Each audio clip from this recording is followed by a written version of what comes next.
Welcome again. Welcome, Trevor, to Big Conversations by Ordinary People podcast. Thank you for inviting me. It's a pleasure to have you, and we are back here at Public Square. The last time we were here, I had a podcast with Tony, which podcast got me arrested. But that is a story I don't want to go into because really I do not want to make March to Parliament be about me. I think the conviction to it was supposed to be bigger than just personal individuals. That is why I was very against the hashtags of people being arrested and why people focused on getting them out. Yet that is really just a small part of the puzzle, right? But yes, Trevor, I would love for you to introduce yourself to the podcast and to our listeners and to me. Okay. Let me get a clear understanding of the person you are, and that will drive the conversation. Well, that was an intro. This is going to be interesting. But yeah, my name is Trevor Moli. My background is in education. I studied education at Chambogo, studied a degree in teaching literature and English language. But my career has been in the arts and culture. Even before I graduated, I'd already began working professionally in the arts and culture until recently that I've joined Public Square and I've now shifted my work to organizing. I don't want to call it activism because it's just a continuation of my artistic and curatorial practice of thinking about especially the topics of freedom, thinking about identity, and those two merged have been my central focus, and that is how I find myself at Public Square. That is how I find myself here on this podcast. What do you feel about the NGO organization of, you see like how Museveni has Musevenized the country? How do you feel about NGOizing activism, where it becomes a career and not a cause, where people actually really take activism for a job? I mean, you're going to talk to that and even expound on it, but it's not a new phenomenon. Yeah. It is part of analysis of civil society that have been here longer. I mean, again, like I was told you earlier on, in his book on the post-colony, Achille Mbembe talks about this. Even other scholars here in Uganda, Mamdani hints about this. But from colonial times, the organizations that stood between the government and the people, the civil society, had lots of other baggage that came with it. And that's why you would term it as the NGOification of it. And there have been many critiques of NGOs, nothing going on. That being a phrase hints at something. Well, it sometimes becomes very comfortable where you are getting a salary that comes off the problems you're supposed to solve. So because you have to keep getting the salary, I'm going to send you keep at it. That text on the post-colony. The salary is the way the state gets legitimacy from you, and that extends to the civil society. Salary began from people who are collaborating with the state. It only expanded to the rest of the people as not an afterthought, but it starts at the state, civil society, and then spreads out. But that act of being put on a payroll is how legitimacy is constructed. It's how you enter into an economy, right? Yeah. So it's not about focusing on the NGO as a special part of the society that has been changed, but it's a production of like a state formation system with it, and it sits somewhere in there. So it's not enough to look at it outside that.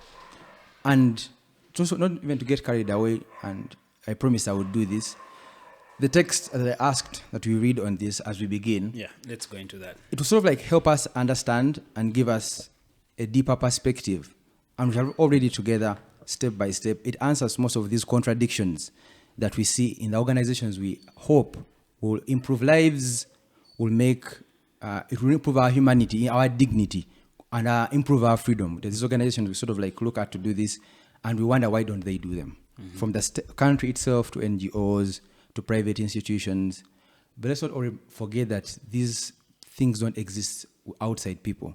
Yeah. So to understand them, understanding the people first would be a good starting point before we now begin critiquing. And this text, the Pedagogy of the Oppressed, for me has been a very good resource in understanding these contradictions as to why what we expect does not happen. It was published in 1968 by Paulo Freire. And at that time, it was a time of lots of change in the world, and even for our country. It was an interesting time. We are getting independence. we had already gotten independence by then. We are early in it. We're 6 years into it. Yeah. And lots of stuff had already happened in those 6 years. And many people were thinking about all this change in the world. And I think I discovered Paulo Freire, like I told you, by accident. I met this professor in my art days. And this was a text she was teaching foundationally. She's at York. She's also from Mexico. Mm-hmm. And I was writing an article on the Venice Biennale. So if you don't know about the Venice Biennale, it's the biggest art festival in the world, visual arts. And for the first time, Uganda went 2 years ago. I wrote about that on my website. You link it in bio. You did go, right? No. Okay. I wasn't You're part of just it. Writing that. Yeah. Okay. I'm an art critic. I didn't mention that. Right. And you'll see it on the website. And anyway, she sent me this text to help make my article better. Because I was very angry at some of the contradictions I saw there. And I transferred that anger in my article. But when she read it, she suggested this and said, when you read this, things will appear clearly to you and your approach will be improved. You'll leave the conversation having added something to it. And that's how important this text is to me, because it helped make certain things clearer. And that's why I suggested it to you, and I told you when you reached out that I would like us to read this, among its other material I sent you. All right, so the material really got very interesting. So I started from where the book starts from, so that I get a clear understanding of the cause, which I have actually really gotten onto from the introduction. But Leah, we can drive into chapter 1. Do you wish that I read or you read? Well, let me just give you guys a brief intro about what the book is about. Sure. It's not a hard read, and that was the whole aim of Freire. But it's called Pedagogy of the Oppressed. It's basically how can oppressed people get themselves from this oppression through the process of pedagogy. Yeah. Pedagogy simply means education. How do oppressed people educate themselves out of the oppression? That's what's missing in so many things, including and notwithstanding much to parliament. I feel like there was lack of education into the whole campaign. And before we get on commenting, let's read the book first. All right. So we're going to read paragraph by paragraph. I'll read, Natif will read, I'll read a paragraph. Okay. And you can start. If you find a word that you're not sure of how it fits in here. To chapter 1? Yes, 41. Page 41. Yes, page 41. Yeah, page 41. And again, if you find a word that you need clarification on, we'll stop and then we'll go. All right. While the problem of humanization has always, from an axiological point of view, been humankind's central concern. Central problem. Well, I have concern. Concern for humanization leads to... No, the W is capitalized. You see it? Oh, yes. Yeah, okay. I'll just go again. While the problem of humanization has always, from an axiological point of view, been humankind's central problem, it now takes on the character of an inescapable concern. Concern for humanization leads at once to the recognition of dehumanization, not only as an ontological possibility, but as an historical reality. And as an individual perceives the extent of dehumanization, he or she may ask if humanization is a viable possibility. With history, in concrete, objective contexts, both humanization and dehumanization are possibilities for a person as an incompleted being, conscious of their incompletion. So axiological studies is a study of values. Okay. Good or bad. Let me read the actual definition. Axiology is the study of nature and value and valuation of the kind of things that are valuable. So when we read it says, why the point of humanization has always, from an axiological point of view, been humankind's central problem. To say, well, it's now more than just something we think about. It's an inescapable concern. So like, it would be good to be free. Like in Uganda, we know it would be good to be free, and it's something for debate about, but it has gone beyond that. It is something we desperately need. You see? It is now it's an inescapable concern. It would be good to be free, but now we need to be free. We are now beyond conversations of why freedom is important. It is something we cannot escape thinking about. It has taken over our thought processes. So by just that, you justify why... Not justifying, okay. It's the reality. It now takes on the character of an inescapable concern. There is no way we cannot debate this. We're no longer at liberty to participate over the values of political rightness or not. It's a concern we cannot run away from. Right? So there's actually no need for safe corridors. We're getting there. All right. Let's debate the text. I think let's debate the text. It will help us. As speaking that from your explanation. But yes, no. The thing is, none of us, either in the safe corridor or outside it, is participating because it's a luxury. True. It's because it's a need now. It's the book. The book says it is inescapable concern. The act of humanization bring back our dignity and freedom. And I agree with him. We're in a place whereby it's an inescapable concern. Yeah. We have to be talking about this. So concern for humanization leads at once to the recognition of dehumanization, not only as an ontological possibility. So we have to ask ourselves what ontology is. Ontology is a study of being, the philosophy that it concerns itself, not being, of nature and relations of being, yes. So actual life itself. So concern for humanization leads once to the recognition of dehumanization, not as an ontological possibility, but as a historical reality. So we know that we are not worried about our freedom, not because we're just engaging in some philosophical concern, but we know from a while ago that we have been dehumanized. Museveni is not the first dictator of this country. He's not the first person. But he's the only dictator we've lived under. Yes. President Museveni, please. Okay. Yeah, president. Okay, His Excellency, the Yes. President of Uganda. We have had many other heads of state who are perpetuating. Have you also seen one president? No, you man. Okay, I can't claim I saw President Obote. But you've lived under a different president. Yeah, Okay, for okay. maybe 2 years or so. All right. So anyway, to cut short, this paragraph is talking about within history in concrete, objective context, both humanization and dehumanization are possibilities for a person as an uncompleted being conscious of their completion. So you know there are people who can... Of their incompletion. Yes. Yeah. So when people recognize that they are not complete projects and these possibilities exist at the same time, to dehumanize others or to humanize them, to be dehumanized or to be humanized, they all exist within their possibilities we can reach. So that's like the gist of that paragraph. Yeah. And if you go to the second one, But while. skip the footnote. City, yes. But while both humanization and dehumanization are real alternatives, only the first is the people's vocation. This vocation is constantly neglected. Negated. This vocation is constantly negated, yet it is affirmed by that very negation. It is thwarted by injustice, exploitation, oppression, and the violence of the oppressors. It is affirmed by the yearning of the oppressed for freedom and justice, and by their struggle to recover their lost humanity. What do you read in it? What do you think? You might need 30 minutes to unpack this. Please, we have all the time, Tony. Not 30 minutes, but you get it. Yeah, but we have all the time. But I'm saying, Still, do you get, if but you, it's but 30 you, minutes it is, we'll take that. but you get what he's saying, right? Yeah. Yes. So it's true. Like these are real alternatives, right? Mm-hmm. And the harder dehumanization is what makes it a point stronger for humanization to be there. And the higher the dehumanization is the higher for us, the higher the motive for us to humanize. And no matter what injustice, exploitation, and oppression exists, the struggle to humanize will always thrive in those conditions. And again, we're incomplete projects, and as human beings, we yearn to fix. That's how I read it. But when you say something, this is your paragraph.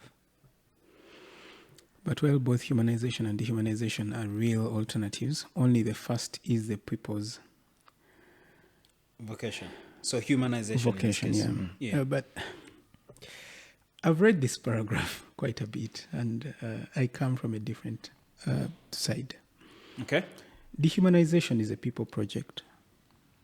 Also. A lot of us and Don't challenge the book now. No. I'm saying, we shall get there. Because let's first do an interpretation first, and then we shall revisit it. yeah. I feel like this is how we have to interpret. Trevor, I've read this book. I cannot interpret it on just Let your him ground. interpret Yes. the paragraph Okay. as Yes. is. Okay. Yeah. So this man says, while both humanization and dehumanization are real alternatives, only the first is the people's vocation. he assumed that the guys on the other side of dehumanization are not people. And they have no role to play in reversing the damage, which is in this case is dehumanization. That they've caused. It paints people as some sort of black and white caricature, and then says that the people, I believe the people in here, it's the same argument that guys will make on social media and say, those are the oppressors, we are the oppressed. And there is no interlink. And there's no interlink. Yeah. I feel like, and Trevor, you're welcome to disagree, but one of the most annoying things about this, at least chapter, was the painting of a false dichotomy. That you think that President Museveni, when you study him, when he came into power, he enjoyed interaction with people that wasn't behind bulletproof shields, glass shields. You understand? Yeah. Just go into his pictures. Look at his swearing in ceremony at Parliament in January 1986. The person standing next to him was a Kadogo in blue pants with a loaded gun. And there was no shield between him and the people he was speaking to. Now, over time, you had the process of what this guy, Paulo Freire, calls dehumanization, which then called for progressive installation of shields between the leaders and the led. Now, you're imprisoning both the led and the leader.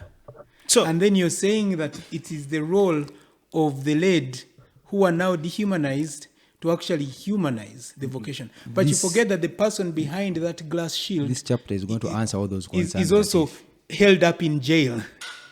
Yeah, so that's why I don't like to actually... So somewhere in the introduction, by the way, Paul references the fact that it is hypocritical for us not to acknowledge the fact that there's a difference. There's always going to be a difference. The society is built like that. Yes. Yeah. But you guys, what Natif has said, I get it, but I promise you, this very chapter responds to that. Okay. Let's go. Yes. It would be better if you actually just walked through the chapter. Yes. I agree. And then told us what you learned from it. And a lot of these guys will go back and... But for me, but that's the thing, right? Mm-hmm. Let's go through it and interpret it as it is. As is. And then, I promise you, by the time we are done, even as you can even bring up these concerns, they will be answered. He says this vocation is constantly negated. The vocation of humanization. Yes. Mm-hmm. Is constantly negated. Yet it is affirmed by that very... negation. Yes. But when he talks about negation, what does he really mean? The interest in negation of rehumanization serves who? It serves everyone. And that's the idea. The point. But wait, the thing is, but what it means that the act of humanization will always bounce back, no matter what kind of injustice, exploitation, or oppression, or the violence of oppressors. And that's a historical fact. Of course. Yes. And again, the concerns you have are valid, and that's partly why we read this book, and it will answer them. But yes, this is, as a fact, true, that even no matter how far people are oppressed, the desire for them to become more human will never be fully removed. And that's partly the story of Museveni. Absolutely. His Excellency, President Museveni. It is thwarted by injustice, exploitation, oppression, and the violence of the oppressors. Now, everything he lists here is also the process of dehumanization. I think we're jumping the gun, Natif. Yes. I think let's have that analysis, that point, when the chapter is done. Okay. Because he hasn't yet made a okay, let's go through that chapter. Let's go through that chapter so that we don't have... these tips. Because we're going to have more than enough time for them. All right. Natif, please go on. The violence of the oppressors. It is affirmed by the yearning of the oppressed for freedom and justice and by their struggle to recover their lost humanity. What he's describing to me is the constant fight that defines human existence. Yes. It does not matter whether it's in Uganda. Yes. It does not matter whether it's in the US. Yes. It does not matter whether it's in Norway. Yes. And the most perfect democracies you'll find. In There Geneva. is always a community for which, quote unquote, democracy leaves holding an empty basket. And that's what we can always define as dehumanization. And the whole idea of democracy is going to be framed as a contest between people who have felt left out by the prevailing circumstances or leadership structure, or whatever you choose to call whatever situation they are living under, them raging against the machine. It does not necessarily get limited to our third world fights where we believe, oh, there's this despot whose family and friends are taking everything, whose justice system is not working for us, and we are always fighting back against that. So it's a constant process of fighting for our rights that will not end whether we live in Switzerland or Uganda. No, that is true. Yes. That is true. Yeah. And yeah, that is true. I agree with that as well. Let's keep going. Dehumanization, which marks not only those whose humanity has been stolen, but also, though in a different way, those who have stolen it, is a distortion of the vocation of becoming more fully human. This distortion occurs within history, but it is not an historical vocation. Indeed, to admit of dehumanization as an historical vocation would lead to either cynicism or total despair. The struggle for humanization, for the emancipation of labor, for the overcoming of alienation, for the affirmation of men and women as persons would be meaningless. This struggle is possible only because dehumanization, although a concrete historical fact, is not a given destiny, but the result of an unjust order that engenders violence in the oppressors, which in turn dehumanizes the oppressed. Is he putting violence at the root of every dehumanization? Yeah. It is inevitable. True, right? It's inevitable. It goes without That saying. is all the time, yeah. I think let me just read this other one and you go to the last paragraph. Okay. Because it is a distortion of becoming more fully human, sooner or later, being less human leads the oppressed to struggle against those who made them so. In order for this struggle to have meaning, the oppressed must not, in seeking to regain their humanity, which is a way to create it, become in turn oppressors of the oppressors, but rather restorers of the humanity of both. Utopia. It's not utopia. Go to the next paragraph. Okay. I think I like to agree with Natif that's utopia. Go But to the next paragraph. This is then- Trevor's podcast. Yeah, I am just no. an I have observer. that is utopia. Don't Actually, make I it about I me. have it around utopia. This is the first thing I asked him when we got in here. That doesn't he think of his activism as utopia? But let me just jump into it. This then is the greatest humanistic and historical task of the oppressed, to liberate themselves and their oppressors as well. Exactly. So Go ahead. The oppressors who oppress, exploit, and rape the virtue of their power. By virtue of their power. By virtue of their power, cannot find in this power the strength to liberate either the oppressed or themselves. Only power that springs from the weakness of the oppressed will be sufficiently strong to free both. Only power that springs from the weakness of the oppressed will be sufficiently strong to free both. What's your take on that? I want to relate it to maybe current day. Yes. To Uganda. March to parliament. Yeah. March to parliament. Yes. So I feel like our power, we have not yet gained sufficient power. Not yet. Right? To change the weakness, the oppressors. only the power that springs from the weakness of the oppressed. This is what we are seeing in Nigeria, Nigeria, where the military will join. This is what we saw in Kenya, where the military... Yeah, but in Nigeria, we need to know that also the military in some pockets has killed people, more than 100 of them. Kenya reported 242 deaths, right? Yes, but let's the military concentrate joined. on this. Let's concentrate on this section that you just read. Only power that springs from the weakness of the oppressed will be sufficiently strong to free both. And that is as clear as stated, right? Do you agree with it? Yes. But initially called it utopian. Why is it not utopian now? No. Earlier one. It was leading to this. So it was leading to this. They're both interlinked. Trevor. Don't as a pedagogy. This is pedagogy, guys. Like yes, but let's not break up the section into they're linked inextricably. Yes, and really. So take, for example, the Right Honourable Speaker, right? So, March to Parliament's cause had, let's have the Right Honourable Speaker resign. Yeah, but my own personal opinion to me was that in its sense doesn't make sense. You cannot really just achieve that by just marching, right? I mean, but you could. because You can. yeah, you could, if people were strong enough to really stay on cause, which was not What does strong mean? enough conviction. Are you sure? Yeah, in this case, enough conviction. If you have enough conviction of the cause, which was the problem, there was, I feel like people wanted to march, but they didn't know why they wanted to march. The bigger majority. They knew. The thing is, I think feel it's going to become clearer as we read, but it has to be more than conviction to the cause. And that's something we're going to understand here. But how I read this only power that springs from the weakness of the oppressed will be sufficiently strong to free both. What do you make of this? I will tie it to our Nakalema meeting. And, Okay. why people found it implausible that would meet Nakalema, who is to them obviously an oppressor. Kano Nakalema. I forget, guys. Yeah. Sorry, Kano Edith Nakalema. Yeah. And when we met her, people imagine there's no plausible reason for why we would meet this person. But it's the ethos of how we do our work here at Public Square. And our friend asked us, why do you think you do this? Do you think you have any leverage against the government? You remember that question? Yeah, that absolutely answers it. And for me, when that question was asked, I had made a choice not to respond to a lot of these stray comments. But I was asked that question by someone I consider extremely well-read and extremely But intelligent. that's a good question. And I remembered the section, and I'm like, how don't these people understand that they have so much leverage, they have so much power? Which leverage? But the thing Please is, expound on they that. have- Let us make it I would clear. say, that's why I differ from you. Yeah. I agree they have no leverage, but I agree with Freire.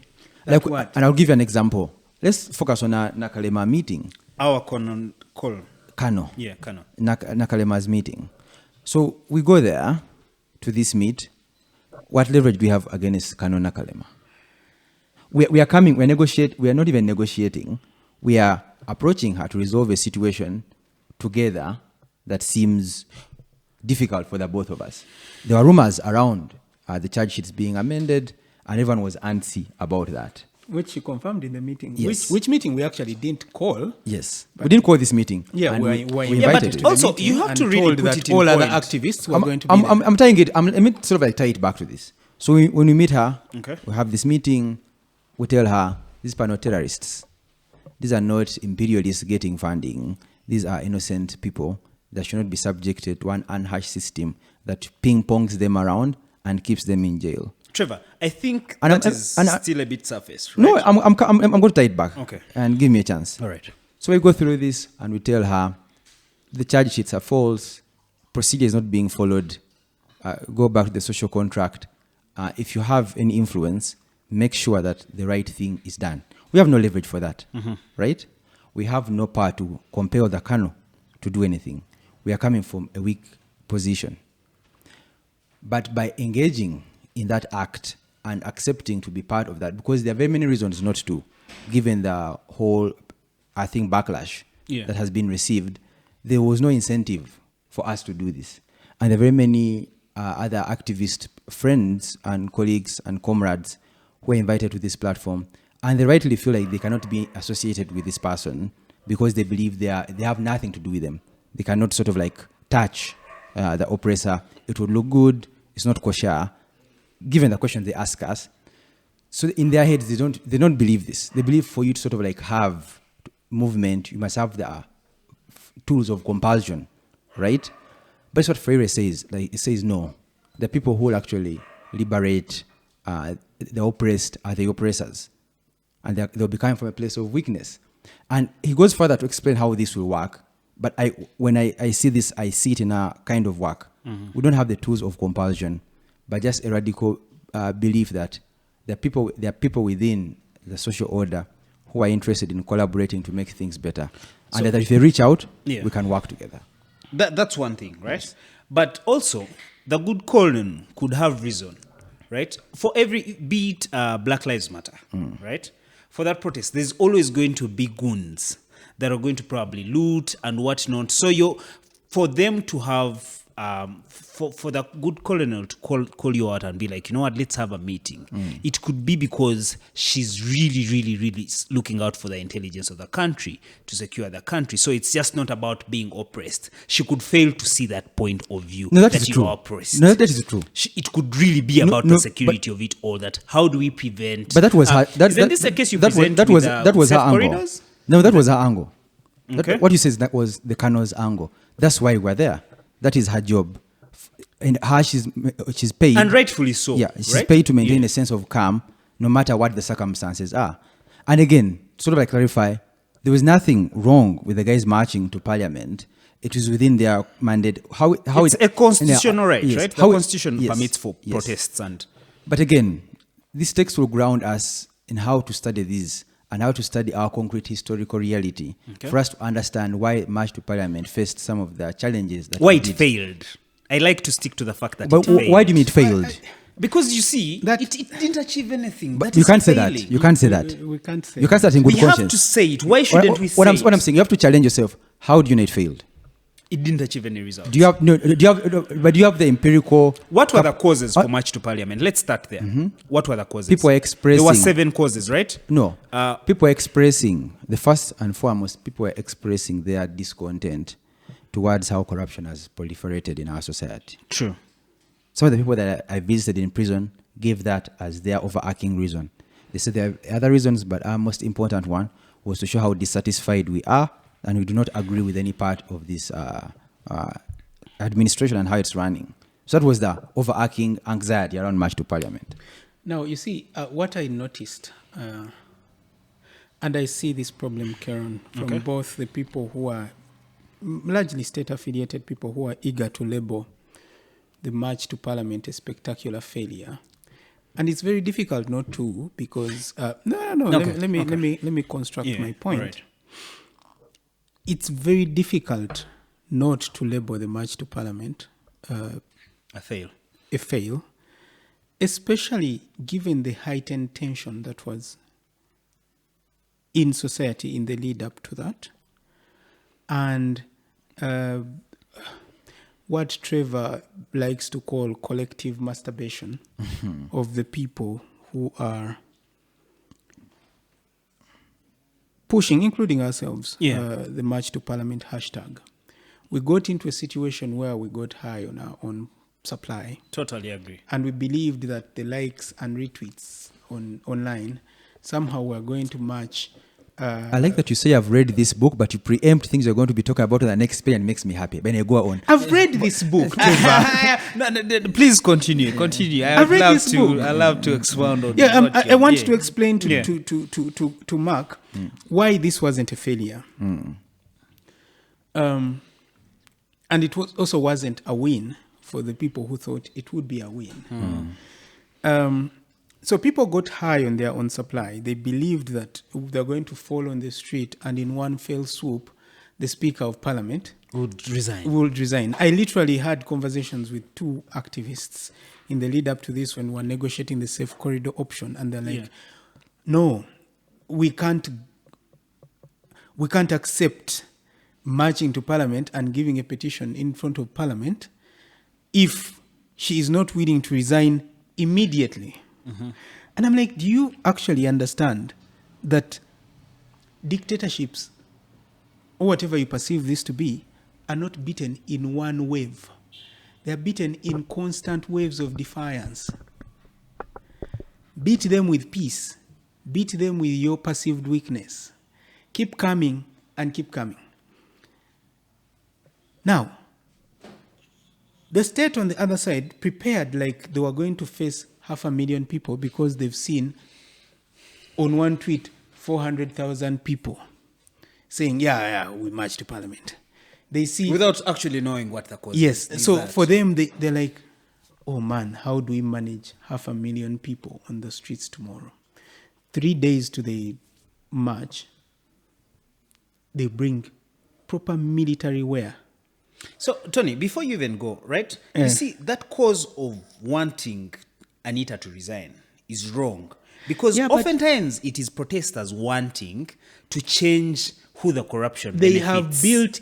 have bought into a certain Right? They want maybe to symbolism. remove Anita and put Mark Caron. They've bought But into I could also be they've fall bought into the they've system. bought into a certain symbolism that thinks that for you to get rid of a problem, you must define it to the physical form. Okay. See, if you're going to beat a dog, what do? Start by giving it a bad name. Beating one dog to its death is not going to get rid of community rabies. I feel like if you understand that, I then, think to make yeah. to make this easier, I'll just read the paragraph. I may skip forward to the paragraph that talks about what you say. Yeah. Okay. But almost always during the initial stage of the struggle, the oppressed. What is that part? 45. 45. The last paragraph. Okay. But almost always during the initial stage of the struggle, the oppressed, instead of striving for liberation, tend themselves to become oppressors or sub-oppressors. The very structure of their thought has been conditioned by the contradictions of the concrete existential situation by which they were shaped. Their ideal is to be men, but for them to be men is to be oppressors. This is their mode of humanity. This phenomenon derives from the fact that the oppressed, at a certain moment of their existential experience, adopt an attitude of adhesion to the oppressor. Under these circumstances, they cannot consider him sufficiently clearly to objectify him, to discover him outside themselves. This does not necessarily mean that the oppressed are unaware that they are downtrodden, but their perception of themselves as oppressed is impaired by their submersion in the reality of oppression. At this level, their perception of themselves as opposites of the oppressor does not signify engagement in a struggle to overcome the contradiction. The one pole aspires to liberation, the one pole aspires not to liberation, but to identification with its opposite pole, the oppressive one. And that contradiction is the thing. It's as clear as day. But I'm saying, but you can't explain it, but this guy puts it nicely. Okay. That this contradiction doesn't come because people are inherently hateful or easily distracted. But this is all they have ever known. These exchanges. From childhood, you see how parents raise their children. Mm-hmm. Then to school, you see how that system and its critiques can be made. Then they come out in society. And there's always a binary. There's always an easy enemy. Fire is better than water. I'll ask you Mother both is better about than Exactly. father. So this binary exists at all levels. It permeates all levels of their thinking. Let's not start making political discourses special that they have more priority than others. They are a part of how a human being has grown up and expresses themselves. And people in oppressed circumstances, like this man has told you, when they begin organizing each other, not all of them are striving for true liberation, for freedom. There is a part that wants to recapture the power they feel like they lost, because for them that's the ideal of what being in control is. That's exactly why you see a definition of you are with us or Us. against us. Against us. But at the end of the day, statehood, solid democracy, is a negotiation between the oppressor and the oppressed. Okay. It's a tap dance. Before you preempt this one, in this situation, the oppressed do not see the new man as the person to be born from the resolution of this contradiction, as oppression gives way to liberation. For them, the new man or woman themselves become oppressors. Their vision of the new man or woman is individualistic because of their identification with the oppressor. They have no consciousness of themselves as persons or as members of an oppressed class. It's not to become free that they want agrarian reform, but in order to acquire land and thus become landowners, or more precisely, bosses over other workers. So there's something I didn't see amongst March to Parliament, right? That questions that. How many of the protesters had reforms or could suggest what could be an actionable solution, rather than just shouting end corruption, rather than just shouting among us corruption? I remember the podcast you had here. One of the key things that stood out was among the Right Honourable Speaker, Yes. is doing everything to book because the system guides her. I mean, there's, our friend Isaac Semakade has a very good retort to this. Yeah. He recently referred to Article 93. Trevor, do you want to take it away? This is your podcast. Do you want to explain why in the Yes, like in the books and in the laws, it might appear that the Right Honourable Speaker of Parliament might actually be spending money within the law.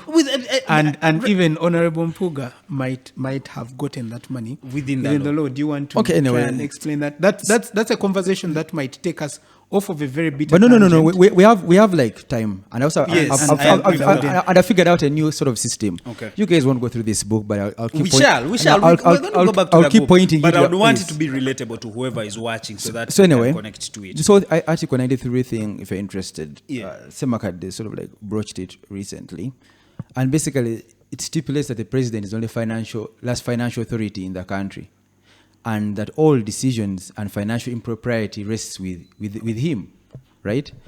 So while Honorable Mpuga, Honorable Mpuga can make the request through this meeting with the speaker that Honourable that Jonathan receives said, OHT means thief, but that he receives a one-time payment only to him, not transferable to any other official after he leaves that position, and it's 500 million, right? He can make that request. Let me give you guys. But the thing, he doesn't, according to the law, he does not have the power to give himself that money.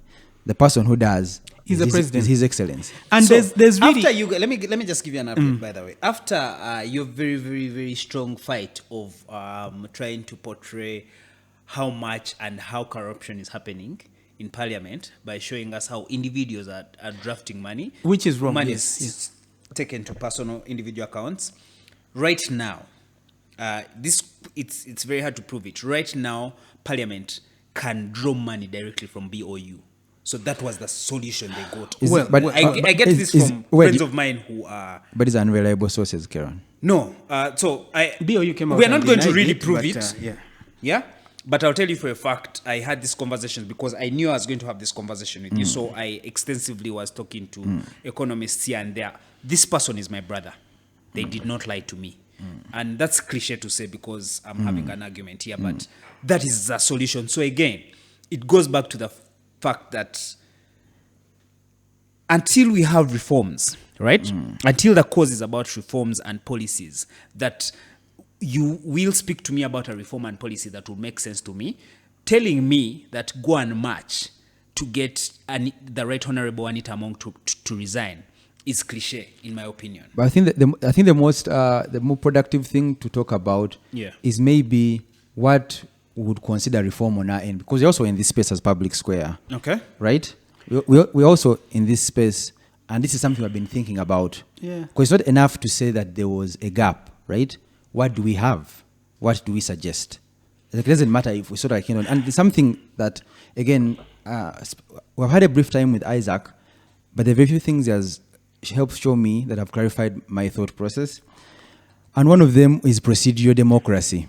And that's something Public Square has been committed to from the get-go, almost without knowing. It's in saying, let's channel our fights through procedures of democracy, through institutions. To say, they might not be perfect now, but let's fight. Let's put our backs into bringing them into operation. Let's put down a marker on how we fight within structures of democracy, structures of the state. Now, before we leave that very interesting conversation, I would like to, because my job here is just to mop up whatever hasn't been said. But no, you can also express yourself. Yeah, you can express. To be like in the podcast, it's okay to ask. It's Trevor's podcast. This is no. It is all of us now. We are here. I would like to invite the masses, including people like us who have been so bitter about what looks like very clear corruption, and it is misuse of public resources by the Speaker of Parliament and a lot of these people. I would want us to stop making moral judgments and then use those to fuel outrage. And then that outrage will get people onto the streets without them having an intellectual grounding into why they should ask the Speaker to resign. Now, our courts, the apex court, the Supreme Court of this country, has actually already grappled with this question. Mm-hmm. I will give you a reference. There's a case from 2019, Parliamentary Commission versus Mwesige. It was the judgment date was 25th July 2019. Obviously, the language was English. It came out of a constitutional appeal number 8 of 2016 between Parliamentary Commission, which was the appellant, and Mwesige Wilson, the respondent. Now, that decision, which is, let me see how many pages. It's an 18-page decision. It's really short. Goes to great lengths to define the power of that commission in determining emoluments of parliamentarians, these awards, and all that. You'll find that the argument we should be making with people like Honorable Mpuga is a moral one and not a legal one. Forget him and Mpuga. Look, go to right Honorable Mao. No. Switching to search corridors and failing at it. No. We're going to get to that. Okay. We need to concentrate on understanding this parliament tiff. I invite people to actually go. It's 18 pages. It's probably going to take them 30 minutes to read.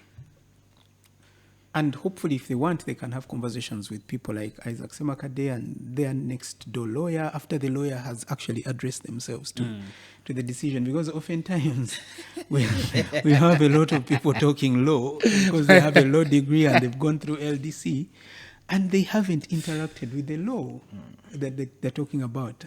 But we invite people to read that decision and understand that at the end of the day, we all come up, government units, civil servants, and all those people come out with the equivalent of your child giving you a shopping list, a wish list. You have 2 children. One says, Daddy, I want 200,000 shillings. I'm going to buy sanitary towels. I'm going to buy tissue. I'm going to buy toothpaste. I'm going to buy maybe sugar and a few things. And then maybe I'll remain with 100,000 to keep me through the term. There's a child. There's another who will come and say, Daddy, I want 2 million shillings. I'm going to buy whatever she's going to buy. But I also need to make sure that every Saturday I get KFC dropped at school. Now,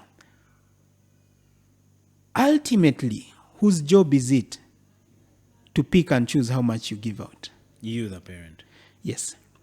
So these people have given you wish lists. That's exactly what the Parliamentary Commission sat and agreed that we want a wish list for this guy. And then that wish list went to the president. Now the moral question is, should Honorable Mpuga sit in that meeting and award himself that money?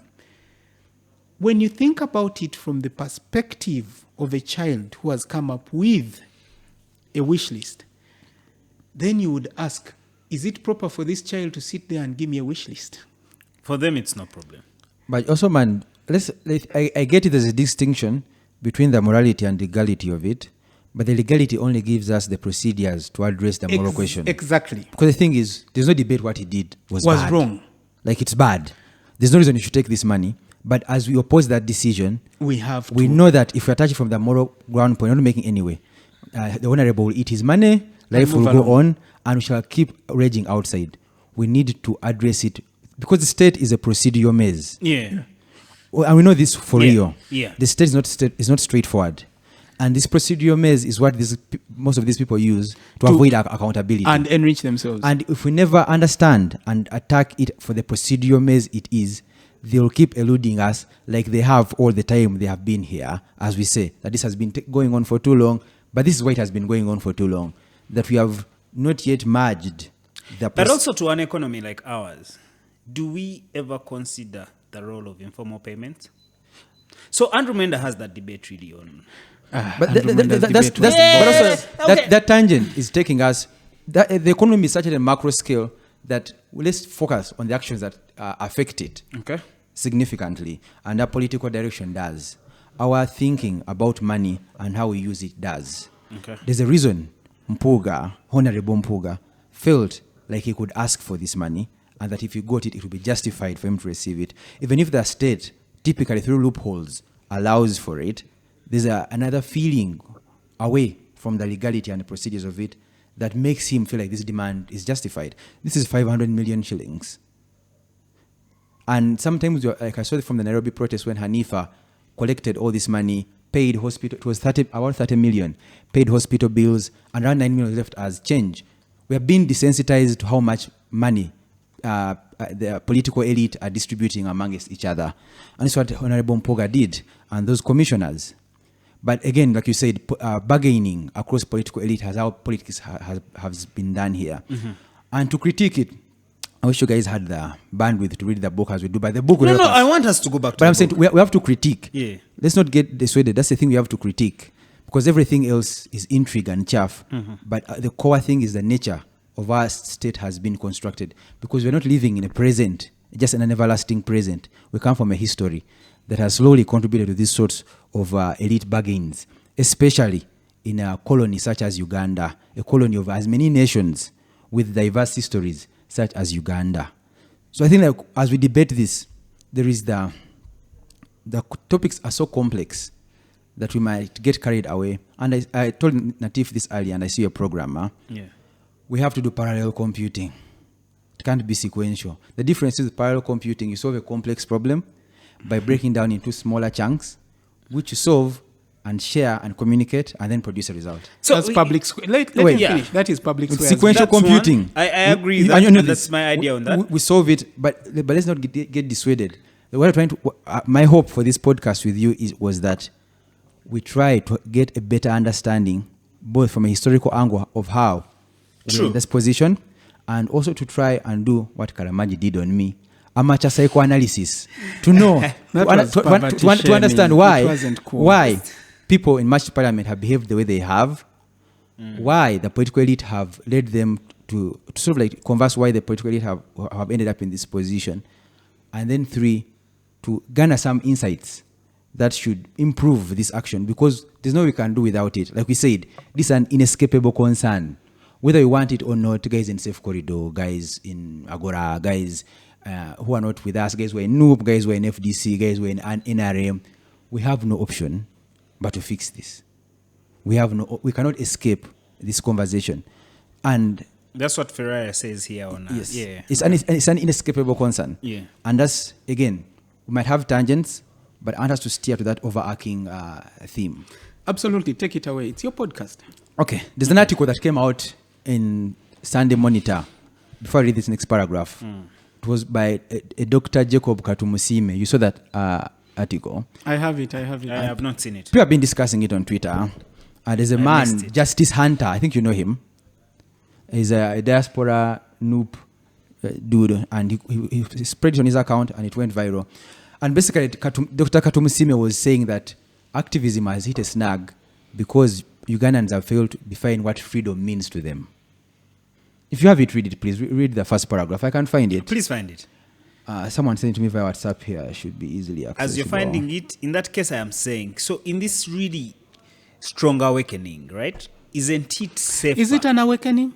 That's what we're going. That's what we are going to debate. That's what we want. Let me find the article. We want to say that it's different because you see, protests have been there from like 1970s to when His Excellency was fighting governments. Then it's even said that the he took up an armed protest. Yeah, were more than even the British colonialists then. So it has not changed. To Bessege's free and fair elections, it has always been the path. So in this case, isn't it better though to copy paste what is working in the private sector? And to me, this is what I want to ask Natif. For someone who is really, you've progressed from the private sector, wouldn't it be an easier route to say, you know what, this is what has worked? Say the banks. I can't simplify this is what works with the banks.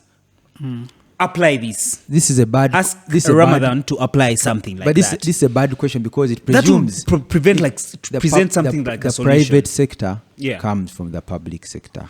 Yeah, that's correct. A bad public sector cannot be fixed by an excellent private sector. It is a fantasy of capitalism, but it doesn't work. And it's a new trend among especially young people who believe. Especially the time President Trump was running for the first time, people said, this public sector is so messed up, we should get a businessman in there. Because you're thinking, and the man stank up a joint. Anyway, your thing is this. Trump's economics numbers were never bad. Your thinking is this: that public problems are failed, but private solutions have always flourished, and they can fix this. No. We have examples of successful private, for example, Guardian Health. It's not comparable. That's different. It's not comparable. It's not a government. It's not comparable. That's my thing. If it's not a government, then let's apply what happened. I've tried to transition from the capitalistic world of the private sector into the public policy space, and to a certain extent, I've tried to copy some of the best practices in the private sector to try and apply them to the public sector with mixed results. Okay? If you see the way public square has progressed, we look at it as the public policy equivalent of a startup. Run lean, your own resources, your fundraising process is from your friends and family and whatever, from yourself. Get proof of concept, then find a way for the public or whoever to support the work you've done, then get out and pursue other passions and just be a supporter of that work. But you have seen the limitations of that method. We've seen the limitations of that method, that you have what looks like a cartel in the civic space that will fight such approaches. Okay, stop there. The article is here. We found the article. Respond to that. Yeah. Okay. The article is called "The Trouble with Uganda's Political Activism." It came out on August 3rd, 2024, 2 days back. It was Saturday Monitor. This was the letter of the day in Saturday Monitor. I know Dr. Jacob Katumusiime from MISA. Very interesting dude. His PhD was on... The guy in religion. Yes, his PhD was on the Chibwetere massacre. Feel free to go and look on the MISA page and check it out. Solid research. Anyway, he says Uganda's political activism is an ideological crisis. The imagination of freedom continues to produce disarray within the political parties and public intellectuals. One of the questions of contention relates to the strategy of pursuing freedom, and another to the nature of freedom. The major rift exists between activists who believe that freedom has to be fought for through street protests, and those who argue that they want to put the oppressed and oppressor in dialogue through roundtable negotiations. Mm-hmm. On the nature of freedom, some believe that freedom means abolishing the Ugandan state and returning to pre-colonial kingdoms, while others contend that the Ugandan state could be reformed through detribalizing it and turning it into a country where every resident enjoys equal rights and privileges. The most inflamed debate, however, pertains how to pursue freedom, regardless of what the concept means for those involved. The pursuit of freedom in Uganda ironically confronts a state whose political leaders also define themselves as freedom fighters. See, you're walking straight out into the pedagogy of the oppressed. Uganda's political Chapter 1. Uganda's political activism would therefore need conceptual and ideological clarity on what freedom means. The failure to conceptualize freedom in its Ugandan context has divided activist movements. Uganda's political activism has a diaspora wing which has more often wanted to patronize the Ugandans in the pursuit of freedom. Like we don't have any agency here. The diaspora wing severely imagines itself as the most aggrieved than the Ugandans back home, and it castigates them on a daily for not being angry enough. In the midst of a crossroad, Ugandan's political activists, both home and abroad, are turning against each other with demeaning labels, infantilizing each other's efforts, and while doing so, even taking on the abusive language of their oppressors. That's always where it gets to. But Pedagogy told us. Yeah. They accuse each other of betraying the fight for freedom through selling the struggle to either foreign interests or the very political regime inhibiting the freedom of Ugandans. Those are dealers who are called dealers. The specter of money is a hotbed of the sabotage that Uganda's political activism is especially gravitating towards. Money has split Uganda's activist work as individuals. As individuals fashion small ideological differences from where they take different paths just to compete for money. Mm-hmm. Money has also changed Uganda's fight for freedom into a search for stardom. Each political activist onto whom social media bestows the honor of working for the people runs to begin an NGO, never mind that they often call these not-for-profit organizations. Uganda's activist organizations have turned the struggle into a business. When activists turn against each other, it is an art of business competition, and they are often fighting over funders. A suggestion. The cycle of activism. Fighting over funders, lovers, or followers. Yeah. Money heists, sex scandals, and clout chasing are slowly turning Uganda's political activism into a theater of the absurd. The absurdity. He most likely copied my phrase on that. Let me finish the letter, guys. Okay, finish the letter. I will have a counter later. It's just 5 minutes. The I'm going to read it absurdity of right Uganda's after you. political activism further manifests in the disconnect between the online activists and the Chiseka market activists. The recent march to parliament and anti-corruption protests organized online have mapped the contours of the problem at hand. The Chiseka market activists wonder where suddenly the lawyers, sureties, bail money, and even ability to attain bail for the anti-corruption activists had come from, yet their own comrades from downtown protests of yesteryears are still languishing in prison. And they cooked for them. For the mistrust that the Chiseka market activist has of the online activist and the disconnect between them, the Chiseka market activists did not join the anti-corruption protests. Uganda's political activists need to organize more and produce a sense of ideological unity, at least first on what freedom means for the Ugandan context. And you guys, Pedagogy of the Oppressed has an answer exactly for freedom. Do you want to hear it before your letter, or do you want to read your letter first? I want to read my letter first. Go ahead. So, I'll give you a 5-minute read from Kenneth. Kenneth is the person you had the conversation with. So he puts up an argument on why Uganda's anti-corruption campaign falls short, right? In recent months, Uganda has witnessed yet another wave of activism, with social media ablaze and streets occasionally drizzled with protesters. While the passion behind these efforts is commendable, they ultimately fall short of creating meaningful change. This piece argues that the failure of such campaigns stems from a fundamental misunderstanding of corruption's role in Uganda's governance, a lack of concrete, implementable solutions, and a misguided approach to activism. This really, really goes to you people, since you're from Public Square. Yeah, to truly address corruption. A lack of what? This piece argues that the failure of such campaigns stems from a fundamental misunderstanding of corruption's role in Uganda's governance, a lack of concrete, implementable solutions, and a misguided approach to activism. To truly address corruption, we must shift our focus from loud complaints to thoughtful, actionable solutions. And this I entirely agree, because we have had... There's one bolt you haven't addressed. Which one? Uganda has actually very practical tools to stop corruption. Like which one? But let me finish the letter. The thing is, but Tony, don't they exist? Absolutely. They don't. They exist. Or maybe they're not put out there. I'm saying they exist. Why aren't you putting them out there? No, you see, Tony, even when you're explaining safe corridors, you're not giving us solutions. But say current weight. No. But give me a giving us chance. the argument. But I'm saying give me a chance. Okay. These tools exist. They are not working. And that's not the same thing. There is something not existing, and there's something being there and it's not working. So the time I sat with someone Kade, he reminded me that Uganda has every beautiful law there is. Yeah. They just don't. So what we have to debate today, okay, is why they are not working. Yeah. So let's not. Our reality is this. Let's not delude ourselves. Let us not say they are not practical corruption fighting mechanisms in Uganda. They are there. Like which one? Give the example. IGG, the Auditor General. I happen to be a best friend to the son but I'm of saying, the former IGG, but I can tell you what their I'm saying, cries. the institution is there. Yeah, it is but- empowered. It's not working. So it's there.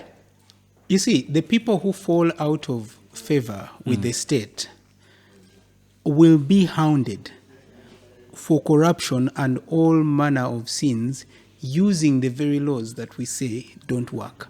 And in those instances, those laws will work. So the problem is not the laws. Okay. The problem is the implementation or the will to implement totally those laws. agree. So that's what We we- have that's what argued we're on discussing. at Public Square here that the state is held captive By society. by society. Let me finish for you guys this thing. It's just really 5 minutes. Very short. But I'm saying his premise Yeah. is wrong. That there are His no- premise there- is there- wrong. that there are no tools to fight We are corruption. going to go into... No, I wish he was it is here. patently wrong. We have solved that. All right. Yes. Partly wrong. Patently, like without it's a totally doubt. wrong. Okay. His The cycle of opening activism introduction and shifting conversations. Throughout Uganda's tumultuous history, we've seen a recurring pattern of public outcry followed by a shift in conversation. Rather than substantial reform, this cycle has become so predictable, it's almost a ritual.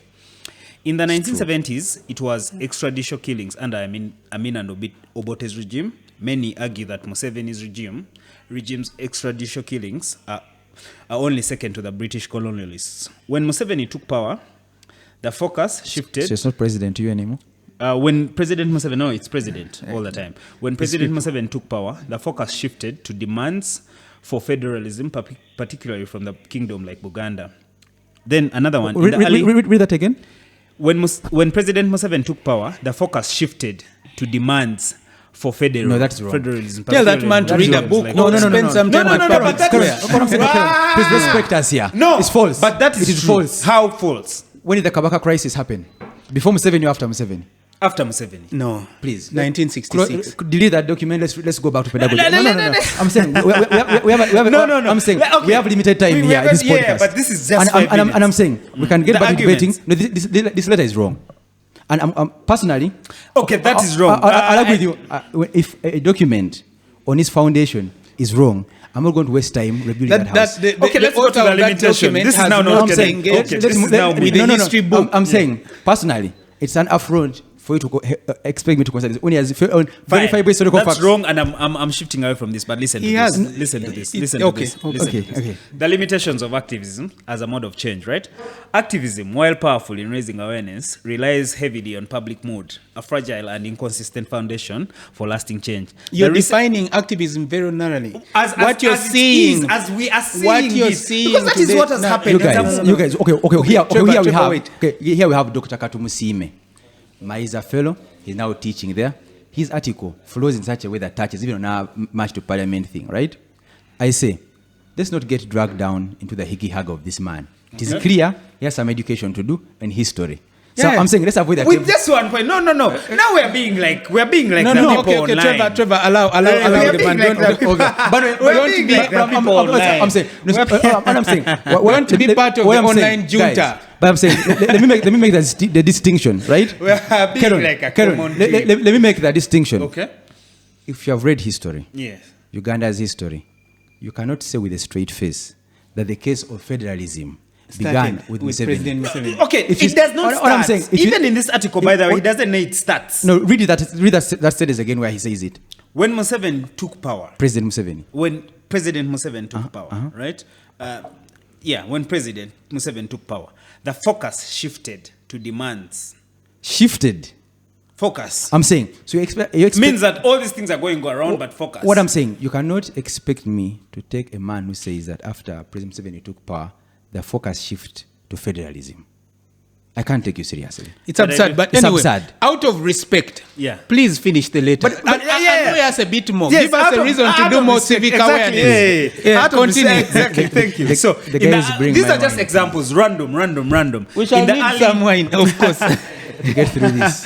In the early 2000s, Dr. Kizza Besigye's campaigns highlighted the need for free and fair elections. More recently, Bobi Wine's movement emphasized the issue of aging leadership and Museveni's long-term tenure. I warned you about this Today, later. it's corruption, with Speaker Among as the latest figurehead of public discontent. Each of these issues was pressing and worthy for attention. Yet, as history shows, none were truly resolved. History. All right? Instead, the public conversation simply shifted, leaving behind This article is unrest bad, problems. No. Let me finish Okay, it. continue. Yes. Continue, sir. So instead, the public conversation simply shifted, leaving behind unrest problems in favor of the next hot button issue. This pattern suggests that our approach to change is fundamentally flawed. The limitations of activism as a mode of change. Activism, while powerful in raising awareness, relies heavily on public mood, a fragile and inconsistent foundation of lasting change. The recent anti-corruption campaign exemplifies these weaknesses. Social media platforms like Twitter were flooded with hashtags and outrage. However, when it came to street protests, the number dwindled significantly. This is actually factual. Even more telling, when faced with arrest, many protesters quickly opted for bail rather than standing their ground and fully challenging the system they were protesting against. That This we agree with. Yes, that this was our I- argument. This was our argument. I'm glad we got here. That we Yeah, agree this with. was the argument. This disconnect between online outrage and real world action highlights a crucial flaw in modern activism. It often prioritizes the visibility and emotional appeal over sustained strategic action. While getting people angry about corruption is easy, channeling that anger into effective change is far more challenging. The utopian mindset, complaining versus problem solving. Many activists fall into what can be called a utopian mindset, fantasizing about a problem-free future without engaging in the hard work of finding solutions. Because the hard work. Now, please allow me respond to the last. yeah. Is it done? No. Finish. 2 minutes. Yeah, let me get done. Then you both can respond. So I'm going to respond by starting. A get philosopher done called for you. Guy Debord. Yeah, okay, all right. Yes, I'm going to respond This from that. I'm approach going to use often two leads to- philosophers and allow.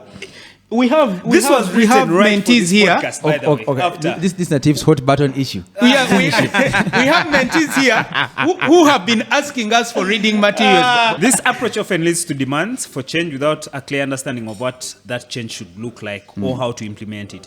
In the case of corruption, consider these questions, Okay, right? let me make a quick note of that, and Yeah. I'm going to respond. In the case of corruption, consider these questions. How many protesters have a detailed plan for eliminating corruption from Uganda's institutions? What specific policies or reforms are being proposed beyond vague calls for ending corruptions? Are activists considering the complex role of informal payments and connections play in developing economies like Uganda? Often the answers to these questions are lacking. Many protesters seem more focused on changing who benefits corrupt practices rather than eradicating corruption itself. This is not to excuse corruption, but to highlight that solving it requires more than moral outrage. It demands practical, nuanced solutions. The complexity of governance and international relations. It's We easy. agree I'm a lot finishing now. with that part of the article. True. And I'm going to tell you why. So it's easy and often justified to blame leaders for corruption, but governance, especially in developing nations, is incredibly complex. Leaders must navigate a web of internal pressures and domestic challenges. Internal financial institutions like the IMF often offer loans with unfavorable terms. Leaders face a difficult choice. It's all over the map. These terms of risk. It's too wide. The IMF funding opposition leaders who will, right? Regional and global powers exert influence, sometimes in ways that don't align. He with tries to domestic capture the whole of interests. history and the world. Balancing ethnic and regional tensions within the country adds another layer of complexity.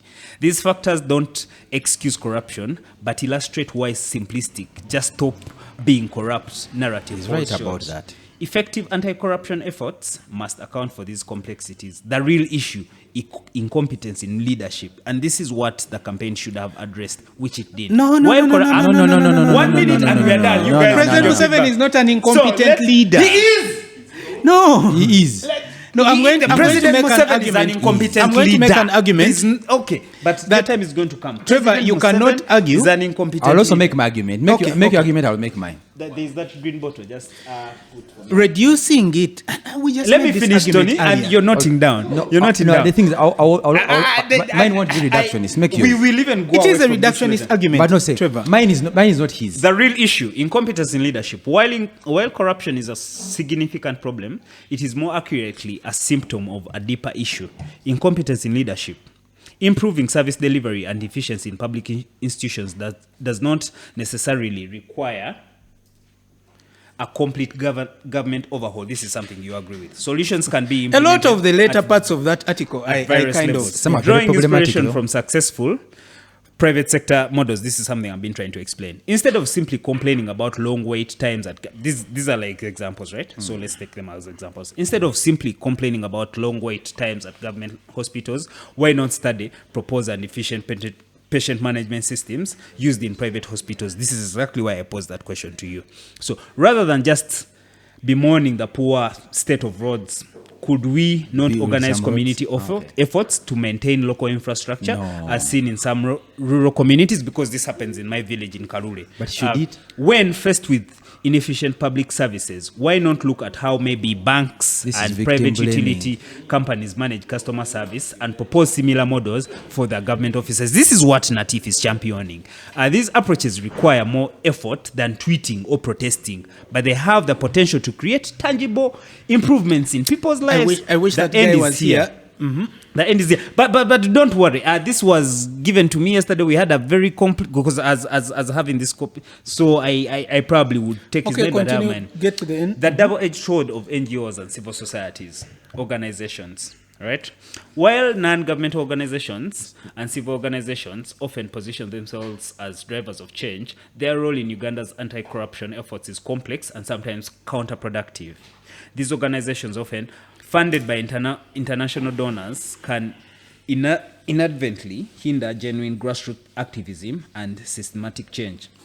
For example, job creations versus activism. Many NGOs offer attractive, well-paying jobs to educated Ugandans. While this provides employment, it can also create a class of professionals This whose is victim livelihoods blaming. depend on continued victim existence blaming. You're victim of the blaming. problems they are meant to solve. This- But this is the this- reality. this- The person this who writes letter- this article was working for UNICEF What I'm and saying, left because of this reason. The problem so I is know article that is a smorgasbord. Like again, there are parts of He it got all the basic- critiques Yes, and piled them in one letter. it's So like parts of throwing it are mud true. on a wall and looking out for what sticks and saying, I was right all the way. So the thing is, the article has very many points of interest. The one Natif is going to comment on, the bail thing. But I am done. It is really done Just after this. focus on the bail thing. Conclusion? And then we jump from it. Yeah, I'm going to no, the bail thing is a lot bigger than what he touched pacification on. through professional. No, just get to the problem Let me of go to the activism. conclusion. No, the problem of activism. But you guys, let's not leave Dr. Katumusiime. Wait. We're not. He's We're not. waiting This for us actually, here. yes. Go to the problem of activism. Okay. Example. Consider a young passionate graduate hired by an anti-corruption NGO. The comfortable salary and prestige of working for an international organization might discourage them from making more controversial or risky actions that could truly challenge the status quo. For us, we swing for the fences at public square. We don't care. The NGOization of activism. This phenomenon turns activism into a career rather than a cause. It can lead to a focus on donor-pleasing reports and workshops. You're rather in the than conclusion. grassroots. Yeah. No, I want you to go back to the problem of activism, like So- about pointing out the problem and all that stuff, what you were talking about, tweeting and whatever. Is that paragraph you read? While corruption is a significant problem, it's more accurately a symptom of a deeper issue. Incompetence in leadership, improving service delivery, and efficiency in public institutions doesn't necessarily require a complete government hold. Solutions can be implemented at various levels, drawing inspiration from successful private sector models. That tweeting thing, I think. But Let me just go to the conclusion. Uganda's fight, and I'm even skipping things just to conclude so that you give me your feedback, and I show you that I think this article really sums up what has happened with March to Parliament. Because it's talking about everything. yes, this article can talk about anything in Uganda from colonialism up Okay. to So future. conclusion, then we take a break because the producer is telling me we take a break. He wants to change something on the camera. Uganda's fight against corruption requires more than passionate activism and social media campaigns. It demands a fundamental shift in approach, which I totally agree with. 1, from complaining to problem solving. 2, from utopian thinking to practical action. 3, from short-lived outrage to sustained strategic efforts. Yeah. True, change will come not from those who shout the loudest about corruption, but from those who roll up their sleeves and work on implementing We agree solutions with to that. improve. Well, we agree on that. As citizens, we must ask ourselves, And the are we work is content? going to be dirty. Yeah. What do you mean dirty? Give him an example of the sewer thing we're talking about. I mean, Let's take a break. I mean, and that's we come back. a bit extreme, bro. But anyway. No, you need to give it to them.